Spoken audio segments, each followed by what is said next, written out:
زیاتر لە 2 مانگە 100 دۆلاری ئەمریکی بە کەمتر لە 128,000 دینار نەفرۆشاوە. ئەوەش لە کاتێکدایە کە بەرزونزمی بەهای دۆلار ڕاستەوخۆ کاریگەری لەسەر ژیان و گوزەرانی هاوڵاتیان هەیە، بە تایبەت کە زۆربەی ئەو شتومەکانەی هاوردەی هەرێم دەکرێن بە دۆلار کردراون. گەڵای شۆزێ لە پێڕۆژی پێنجشەمەوە بەرز بە بەرزونەیەکی بەخۆیە بینەوە بەرزونەیەکی کەم. ئێستا گەڵا حاضر هەیە بە 300 عەرزە نایکات 250کە. دوێنێ بانقی مرکزی 133 ملیۆن دۆلاری خستۆتە بازارەوە، ئێمڕۆ 107 ملیۆنی خستووە.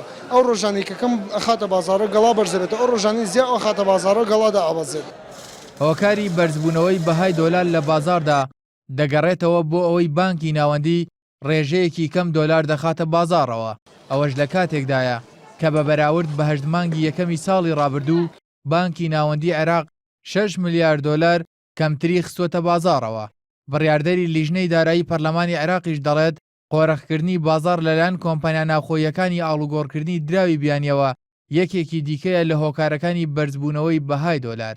سیاسی نقدی لە عێراقدا سیاسەیەکی متەزن نیە تا ئێستا. سیاسی سعری سەرفی سابت بەکارێنێت، سیاسی سعری سەرفی سابت لە هەر وڵاتێکە بەکار هاتووە دۆلار مستەقر نییە. بۆیە ئەبێ یا ئەم سیاسەتە بگۆڕن یا بڕێکی پارەی زۆر بخورێتە بازار.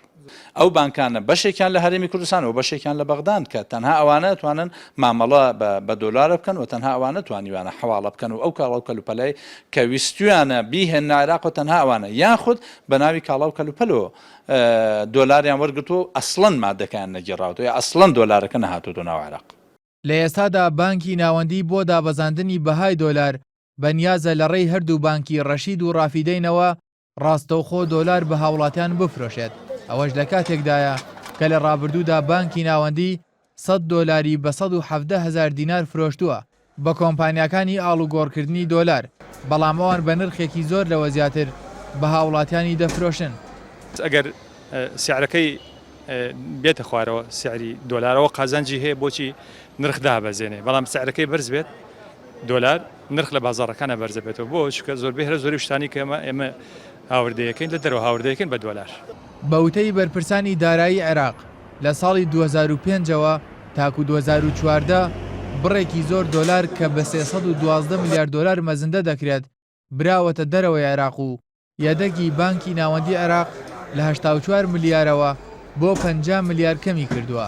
ئەوەش هۆکار بووە بۆ ئەوەی بانکەکە ڕێژەیەکی کەمتر لە دۆلار بخاتە بازارەوە و بەهۆیەوە بەهای دۆلار بەرز بووەتەوە.